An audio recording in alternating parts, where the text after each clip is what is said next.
በዓል ማለት ነው። እንኳን አደረሳችሁ።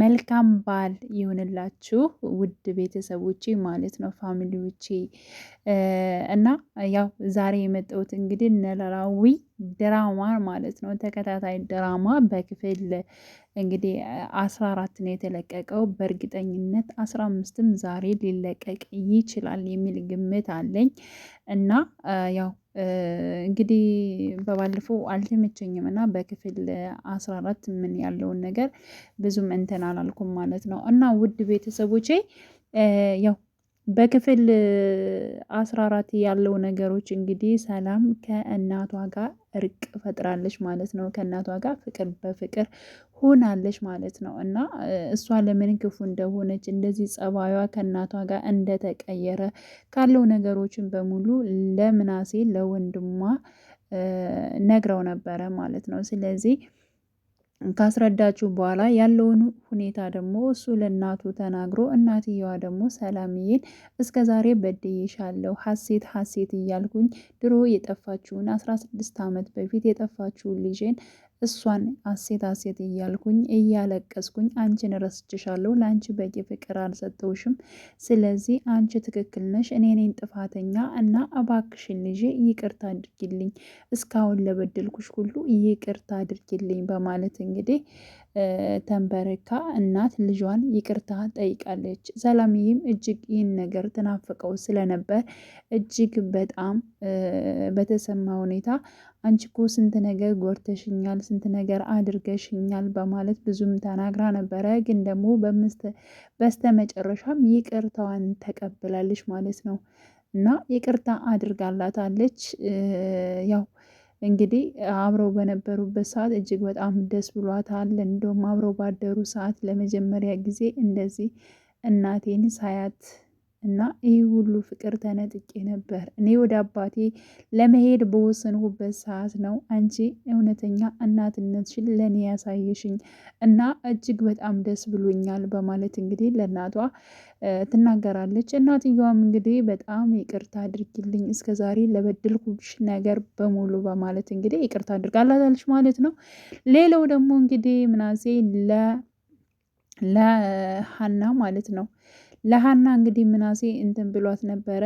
ምክንያቱም አንደኛ ከወጣህ ወደ ውጭ ከፈለከው ውጭ ሀገር ሄደህ ትዝናናለህ የሚል ስጦታ እናትየዋ ሰፕራይዝ ልታደርገው ነበር ማለት ነው። ምክንያቱም አንደኛ ከወጣህ ግን ደግሞ የግድ አይደለም ስትጨናነቅ ደግሞ እንዳያምህ ችግር የለውም አንተ አንደኛ ወጣህም አለወጣህም ችግር የለውም ከፈለክበት ቦታ ወስድህና ትዝናናለህ በማለት ክረምቱን በዚያ ታሳልፋለህ በማለት ትነግረዋለች ማለት ነው። እና ይህን ድል ደግሞ በጣም ሲያሳስበውና ስታሳዝነው ለነበረችው ለሀና ይነግራታል ማለት ነው። ምክንያቱም እናቴ ከውጭ ክረምት ላይ እንድዝናና ሁልጊዜ ልምድ አለን። ስለዚህ በአሁኑ አመት ግን ከየትም ሀገር መሄድ አልፈልግም። ስለዚህ የሚሰጠኝን የምዝናናበትን ብር ግን አንቺ አባትሽን እንድታሳክሚበት እፈልጋለሁኝ በማለት ሀሳቡን ይነግራታል። እንግዲህ ሀኒ ደግሞ እንዴት እንደዚህ ይሆናል? አይሆንም፣ እኔ እኮ በባለፈው ጓደኛህንም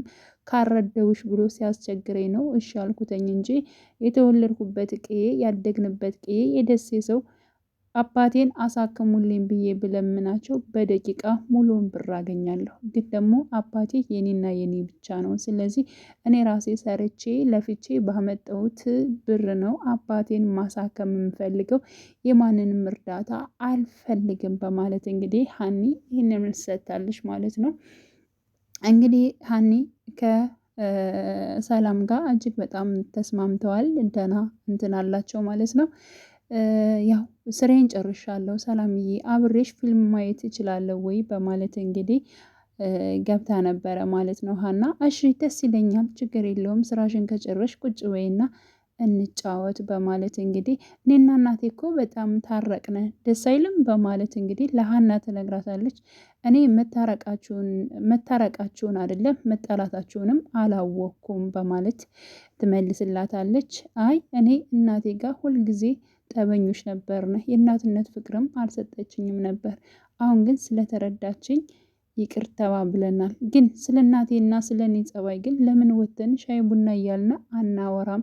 እስኪ ውጭ ወተን እናውራ ልብስ አውጭልኝ በማለት እንግዲህ ልብሷን ልታወጣላት ወደ ክላሷ በገባችበት ሰዓት እንግዲህ ያው የሀሴትን ፎቶ ልታየው ነበር ማለት ነው። ሀሴት ማለት ነው ማለት እስኪ እንደዚህ ሁልጊዜ ፎቶዋን እዛ የምታለቅሰውን ልጇን እስኪ ፎቶ አልየው በማለት እንግዲህ ልታየው ስትል ልክ ሰላም መታለች ማለት ነው። በቃ ልብሴን አውጣሽልኝ እኔ ጨርሻለሁ መሄድ እንችላለን በማለት እንግዲህ ወዲያውኑ ደርሳለች ማለት ነው።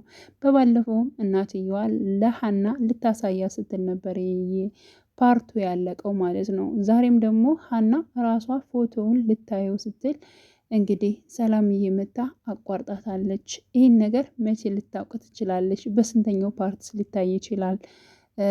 ያ ማለት እንግዲህ ሀሴት ተብላ እናትየዋ የምታለቅሰው ወይንም ደግሞ ሁልጊዜ የምትሰቀሰቅላት ልጅ ሀሴት ራሷ መሆኑን ስትሰማ አስቡት ምን እንደሚሰማት ማለት ነው። እና እናትየዋም በጣም ምን እንጃ አሁን ላይ በጣም ጸባዩም ደህና ሆኗል። ከሀና ጋር ያላቸው ነገሮች በሙሉ አጠቃላይ ቤተሰብ ሁሉ ሰላም ሆኗል። በተለይ ሰላም የሰላም ጸባይ መቀየር እኔ ራሱ በጣም አስደንቆኛል። አንዳንድ ሰዎች ፍቅር ከቤት ውስጥ ፍቅር ሲያጡ በሌላ ነገሮችም የማይሰሙ ወይንም ደግሞ የማይፈለጉ ተደርጎ ይሰማቸዋል። እና የሰላምዬም ልክ እንደዛ ነው። ይብን ጓደኞች ሲደውሉልኝ ሲያናግሩልኝ እኮ የሚወዱኝ አይመስለኝም። በቃ እናቴ ያልወደደችኝ ማን ሊወደኝ ይችላል? ወይንም ደግሞ ማን ሊያናግረኝ ይችላል? የሚል አስተሳሰብ ይኖራል ማለት ነው። እንግዲህ ያው የሀና ጓደኛ ወይንም ደግሞ አባቷ ከጎዳና እንዲወጣ ያደረገው እሱ ደግሞ ያው እንግዲህ ሀኒን በጣም ወዷታል፣ አፍቅሯታል። ለእሷ ደብዳቤ ለመጻፍ በጣም ቁጭ ብድግ እያሉ ነው ከጓደኛው ጋር ማለት ነው። እና እኔ ፍቅሯን ነግሬ ያልሆነ ነገር ከምንትንምል ከማጣ እህትነቷን ከማጣ እንደዚሁ ቀርቤ እህትነቷን ባላጣ ይሻለኛል በማለት እንግዲህ ወስኗል። ወደፊት ምን ይሆናል ሊነግራትስ ይችላል ወይ የሚለውን እንግዲህ አብረን የምናይ ይሆናል። በክፍል 15 ሁላችንም እንጠብቃለን። ውድ ቤተሰቦቼ በያላችሁበት ሰላማችሁ ይብዛልኝ። በድጋሚ መልካም የትንሣኤ በዓል በስደት ያላችሁ በተለይ ማለት ነው ሁላችሁንም እንኳን አደረሳችሁ ለማለት እወዳለሁ። መልካም ጊዜ